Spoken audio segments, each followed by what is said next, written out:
This whole entire episode was just team too much. And boy, do I have some tea for you.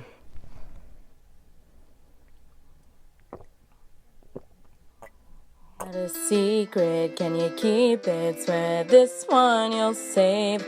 Better lock it in your pocket, taking this one to the grave. If I show you, then I'll know you won't tell what I said. 'Cause two can keep a secret if one of them is dead. What's up, you guys? Welcome back to So by Gigi 101. And today is Tuesday, which means it's time for a recap, review, whatever, of Pretty Little Liars.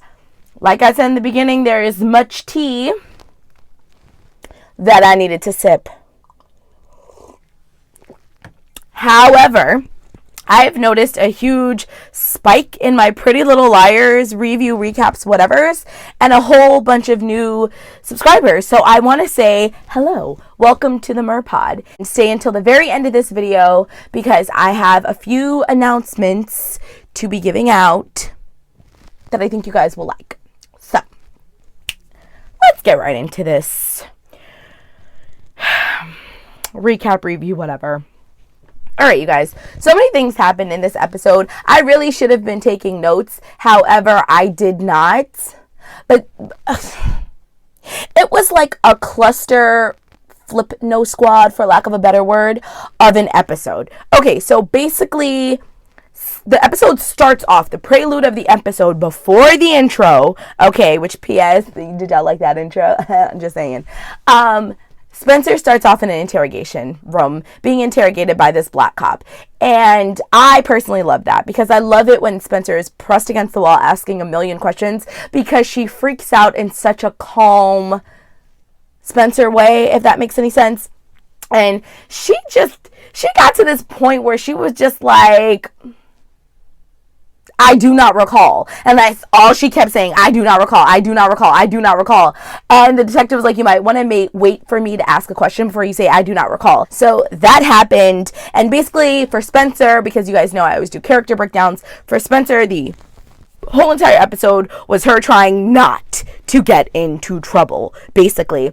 So, as I said in the last episode, they knew that Spencer was there and that she bought the drinks with Rawlings' card, and she starts to have flashbacks of buying it with his card and signing her signature. So they're like, we're going to get that receipt. Literally, Rosewood PD was getting them receipts, and they were like, oh, you're going to go to jail. And Detective Fury, he's no longer Detective Hottie because he's kind of being a dick. I get it. It's your job. However, you're kind of being an extra dick. And the only reason why you're being an extra dick is because you started to fall in love with her.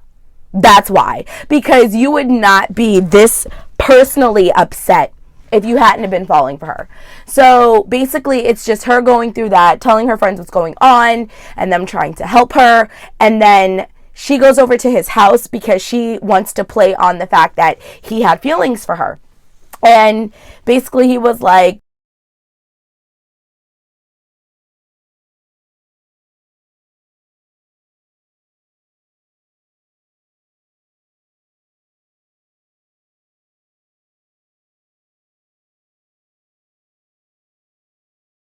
oh, I like that.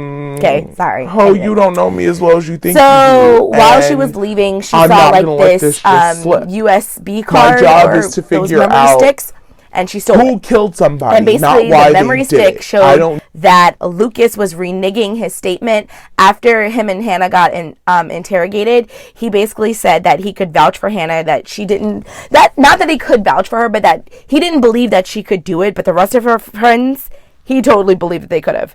So that spikes a witch hunt, because with these girls, any clue leads to a witch hunt. A man witch hunt. That's how it always happens. So basically what ends up with Spencer is that she kind of gets away with the crime for a little bit, but she opens up the suspect door for the rest of her friends. Well, I'll do Emily and Allie together, actually, because the whole entire show was these two together. So let's start off with Emily.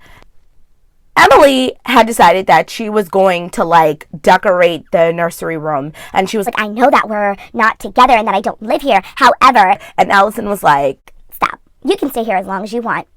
And Emily was like, Really? and Allison's like, For now. and basically she was like, okay, cool.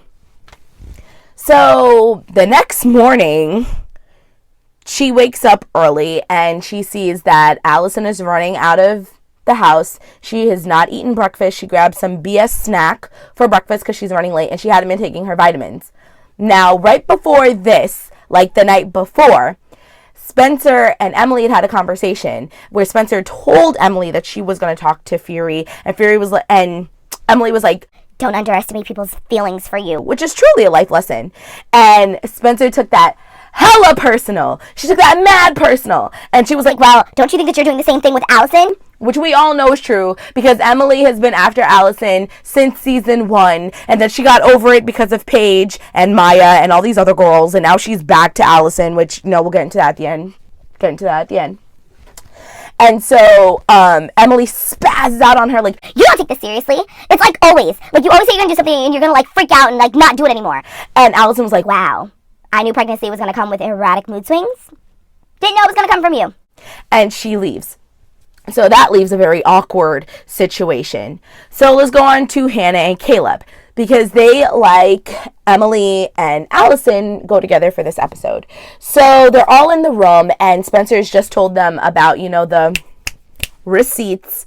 And they're like, well, we have to get the receipts back. First of all, Hannah really, really, really frosted my cookies in the first half of this episode, because when Spencer told them, she was like, I got drunk at the Radley and I brought the drinks and I'm pretty sure I used Rawlings' card and I signed my name. She had the audacity to get mad, like, Why would you do that? Why would you get drunk? and Spencer was like, I was upset. Let us remember what happened. Not only did Hannah hit Rawlings and Spencer had to help her bury the body, but that very same night when they went back to Spencer's house to clean everything off, Caleb came over crying to her like, Please. Spencer, give me a second chance. and Spencer's all like, Caleb, I really want to let you in, but I can't talk about this right now. And Hannah's just sitting over there like, so, burying a dead body, someone you fall in love with is still in love with your best friend. First of all, I don't even know why y'all attempted that. I'm Marlena King. You are messed up for that. So Hannah kind of like draws it all the way back when she said that. And then the game goes off. It goes boop.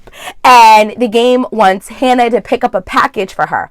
And Hannah's like, no, I'm not doing that. And they're like, well, you kind of have to. And there's an address or whatever. And basically the address is to a like computer shop. And Caleb's like, I'm gonna go with you. and Hannah's Like, like, I don't need you to go with me. What's gonna happen? I'm gonna get bored to death? Like, what is gonna happen at a computer shop? and Caleb's all like, May I need to remind you about, the shoe incident? which that was all Hannah's fault. Because the shoe shop was empty. What you walk in there for, girl? But you know what? That is neither here nor there anymore, now is it? No, because these girls never learn from their mistakes. So they figure out, okay, fine, we're just going to go, we're going to do everything, and then we'll go and do Spencer's thing. Now, they only had a short window to help Spencer. So basically, Caleb set up the security system, and he was going to shut down the security system for 10 minutes because that's all that they could do it for. And in that time, they were going to find the receipt, and they were going to take it. Which to me, that didn't make any sense because they had already sent for the receipts and they were getting it in 2 days, which means that the receipts were already taken and processed and on their way to the police department. Or maybe that's just me. I don't know. I just don't know anymore. So they're like, okay, so we'll do it in the 10-minute span while they have the 10-minute span, and they'll do it while they're having the Radley's faculty meeting or whatever. That way they're not on camera. No one's going to see them. And, Hannah's mom, Ashley Marin, she's the manager. So Hannah has access to all this stuff. So like, okay, cool. We'll do it at this point. However, of course, AD knows everything. I don't know why these girls keep making plans out loud. They really need to start writing notes to each other. Because of course AD finds out about this and AD's like, guess what? I need for you to go at this time to pick up to drop off the computer hard drive to freaking the school. So now they're like, great, what are we gonna do now? So of course they're trying to figure out what they're gonna do, and Caleb decides that he's going to put the hard drive in, and he hears like Patsy Cline music, and he's like, okay, this has got to be like a virus. And Hannah's like, No, that's Patsy Cline. and Caleb's like, Well, yeah, I gathered that, Hannah. and Hannah's like, No, that's all A played in the dollhouse. so we learned that AD, whomever, they might be the same person as far as we know, has an obsession with Patsy Cline. Well, I bet. So she was like, It means something. so they devise this whole entire plot where Emily and Allison are going to go to the school and watch out, and Hannah's going to make the drop, and they're going to look for AD to see like who picks up the drop. There are two things that are really important here, because Hannah's very adamant about helping Spencer, and it come to find out she feels guilty, and she feels that her and Caleb are in debt to Spencer, and they feel obligated to help her because they know that the reason why she was so upset and drank that night was because of what happened. And Hannah finally admit that she was there when Caleb did everything. So that goes on. And then the second thing that was major in that moment was that Mona decides, hey, I'm ready to play the game. Because remember last episode, Hannah asked Mona if she would help them beat the game. So she's like, I don't think that's a good idea. and Mona's like, Why? I don't get it. You guys, how many times do I have to help you before you're going to let me be part of the club? Mona, only your deranged self wants to be part of their squad. Don't nobody want to be part of the Pretty Little Liar squad but you. But you, why? Because you're just as crazy as AD. Just saying. So Hannah's all like, I didn't tell the girls. She's like, you're never going to let me be part of the squad, even though I'm constantly saving you guys. Da, da, da, da, da, da, da, da. And then she's like, You know what? Fine. I'll just go there. I'll be the spy, and nobody will know, and I'll save you, and then I'll go crawl under a rock like I always do. and Hannah's like, Mona. Now, I tweeted about this. I love Mona. Mona is my second favorite character to Spencer. Anyone who knows me knows that. However, Mona, you got some nerve. You sit there, you pretend to be Hannah's friend for the first 300 seasons until they find out that you're A, and then A took the game from you. You did all these conniving, backstabbing things to these girls. Why do you think they would ever trust you? No entienda. I don't understand. So while all this is going on, they are suspecting that this is Lucas, right? So Lucas has really been laying low in this episode. Okay, to sum up Caleb, they make the drop, and then they go back to the Radley, and they do everything. They can't find the receipts, so they dump everything, and Caleb dumps everything, and then he bursts the pipe and causes a flood, so that way all the evidence is damaged. Because he's like, the 10 minutes are almost up. We can't help her any other way than to destroy all the evidence, right? Right. So he's like, I turn the system back on. I have to go reboot the cameras. Now, I thought that AD was going to do something where, like, he couldn't turn the system back on because, like I said in the beginning, he only has 10 minutes. After 10 minutes, then the security system company gets alerted, and the SWAT team comes in. So I thought AD was going to be real messed up and do that, but AD let them slide. The security cameras come back up, and Hannah sees Lucas. So now everybody's texting everybody, and everybody comes together at Hannah's apartment, which is really Lucas's apartment, and they catch Lucas going through all the drawers, and they question him. And basically what ends up happening is that Lucas admits that there was a second novel, because he doesn't call it a comic book, it's a novel, and that in that one they created a game, and they're like, what? And he's like, Listen, I didn't know that Charles was CC. I only kept in touch with him through email, and I always talked about how Allison treated me so bad and how the rest of you watched her, and I felt like it was my fault, everything that happened to you, and I was scared to say something. which makes sense. I mean, that makes sense. It's Pretty Little Liars. So ultimately they let him go, but Hannah has him stay and have a drink, and she says, I never once thought that it was you, because she really didn't think that it was him. up until that very moment when she saw him on the security camera. And kind of it all began when she saw him in the video. So that pretty much ends off for them.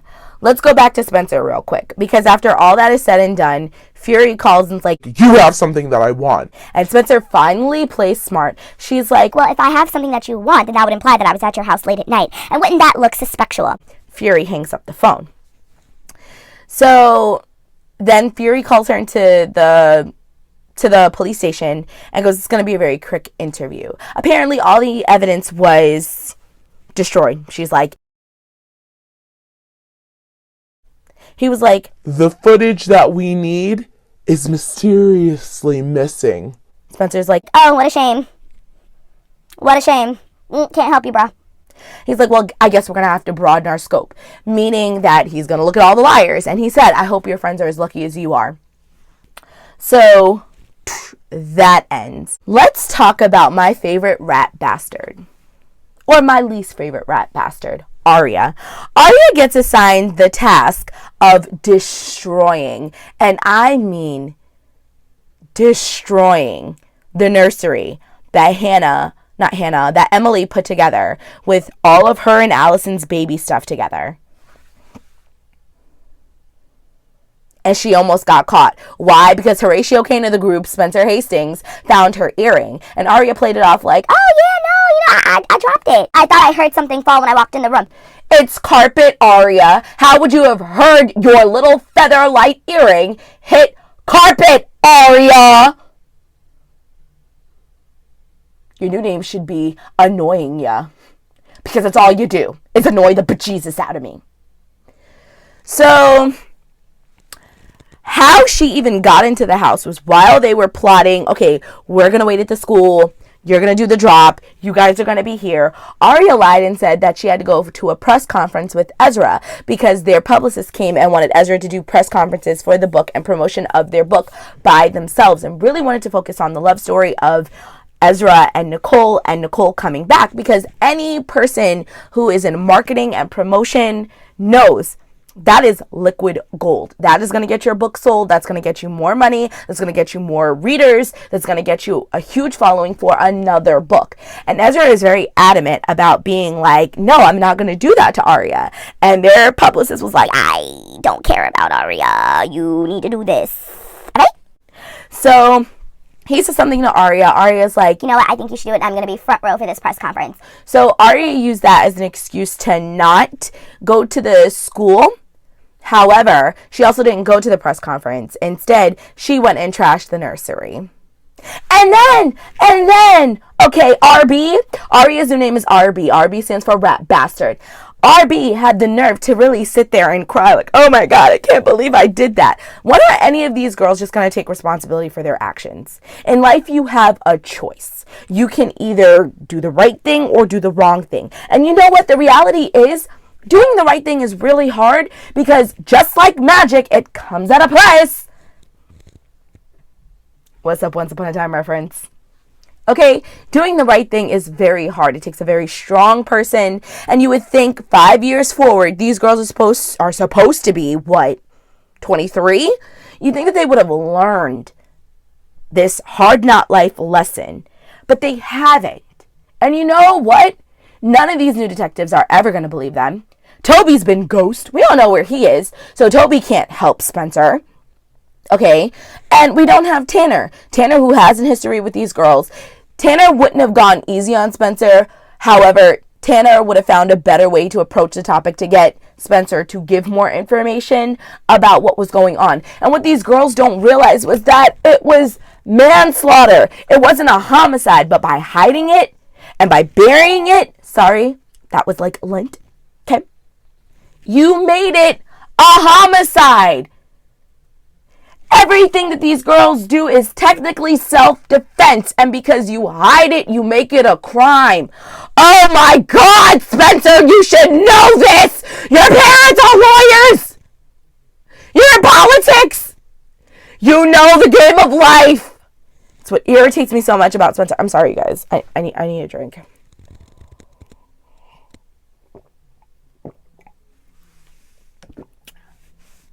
Sorry. I told you guys I was going to give y'all tea this episode. Anyway, the episode ends with Allison deciding that she is ready to tell Emily, she did. The episode ends with Allison being ready to tell Emily that she loves her. I gotta get real close for this. And then she kisses her. And it just made me sick. And not because it was two females kissing. That's y'all life. You do what you want to do. I particularly don't care. What irritates me is that this came out of nowhere. We all knew that Emily had a thing for Allison, but Allison never had a thing for Emily until season 7? I mean, yeah, she hooked up with her one time, how many seasons ago? But to me, there's no storyline for it. And you can't create this insta love out of nowhere. And I know to all you Emmyson fans out there, this didn't come out of nowhere, but to the rest of us it did. To the rest of us it did. Came out of nowhere. I need substance. I need depth. I need more to a love story than what y'all are giving me with Emmyson. I'm sorry.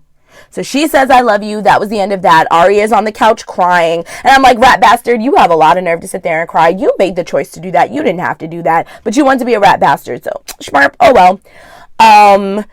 Freaking Spencer is just kind of like, yo, I ain't got nowhere to run to the grapevine. And nowhere to hide. And Hannah and Caleb are just feeling guilty about falling back in love and screwing Spencer over, even though that was Spencer's fault. Because, girl, number one rule, you never, ever, ever date a best friend's ex. What is wrong with you? Especially when y'all been through what y'all been through! Oh my God, oh my God, oh my God. Oh my God. But yeah, that was what happened. Oh. How could I forget? The biggest end-all of end-all. AD has the book and he pulls out these special artistic markers. I am not an artist, so I don't know what they're called, but I know they're special artistic markers. And he draws a tree and a grave and he writes, or she writes, here lies. And as he goes to write, or she goes to write the name, I'm using my left hand, but I'm really a righty, just saying, the screen goes off. You guys, this episode was a cluster fest of information. And it was just like, what? That's why this video was so long. I'm so sorry. But you guys, so many things happened. And I have to say, the one thing that did stick out to me yet again was Emily found a set of ballerina lamps. And they were twin ballerina lamps. There were 2 ballerina lamps. And Allison was the one to show them. So I asked, and I tweeted this. I'm Arlena King. Okay, or I'm Arlene King. I don't know your name. Is this a clue? Is Allison really a twin? And you know what, you guys? This is the conclusion of the video, because I know some of you have been wanting me to talk about my theories. And you guys, I've heard you. You are not in vain. I have 4 pages back to back on here, and then this right here with all my theories. So I will have a theory video coming out for you guys with my information. It will be a very, very, very long video, much like this one, probably longer, because we have a lot to cover. It will be a clusterfest of information. It will be rambling. It will be all of my thoughts in one. That's the informative information I have for you, number 1. Informative information that I have for you, number 2. I just want to say thank you guys so much for subscribing and watching my videos. There's been a huge spike in, like I said, my video watching for PLL, especially my last Pretty Little Liars video. And I want to say thank you guys so much. And the best way that I can do that is to give you guys a Pretty Little Liars giveaway. So Pretty Little Liars is coming to an end. I believe that there's 4 more episodes, and I want to do a giveaway. So basically, my channel has been growing pretty rapidly, and I've decided if we get to 1,000 subscribers, I will do a huge PLL. Okay, I said that wrong. If we get to 1,000 subscribers by the last episode of PLL, I will do the biggest PLL giveaway you have ever seen in your life. Okay, and part of that giveaway will be a Pretty Little Liars board game. Yes, you guys will get a Pretty Little Liars board game, and that's all I'm going to show you for right now. But there will be a lot of Pretty Little Liars things, and guess what? I'll even let you tell me what you want by Pretty Little Liars in the comments down below. I won't say I'm going to use all of them, because, you know, I'm a teacher. Let's be real here. I don't make money off of YouTube. But it will be a major giveaway. However, if we don't reach 1,000 subscribers by the time the show ends, within like, I guess the next month, because the show only has 4 more episodes, so I'm pretty sure, by the end of June, if we don't reach 1,000 subscribers, it's okay. I'll still do a Pretty Little Liars giveaway. However, it's not going to be as big as it would be if we reached 1,000. However, whether we reach 1,000 or not, someone is going to be winning a Pretty Little Liars board game. Your own personal one. Yes, Beatrice. Yes. So that is all that I have for you guys. Please let me know your thoughts on the episodes in the comments down below. If you want to see any more of my Pretty Little Liars videos for this season, for the last 10 episodes, I always link them in the description box, so be sure to check that out. Let me know what you think of the intro for these Pretty Little Liars videos. I wanted to mix it up for the last couple of episodes, just a little bit. Just a little bit. I kind of wish I had thought about this years ago. However, it is what it is. So with that being said, if you enjoyed this video and you want to see more like it, or if you enjoyed me and you want to see more from me, then you definitely need to be part of the Gigi Meister Merpod and come swimming with us on all of our adventures. How might you do that? You're probably asking. Well, it's simple. All you have to do is rate, comment, subscribe, and share, because sharing is caring, and I'll be seeing you in my next video. Loves and like, share. Bye!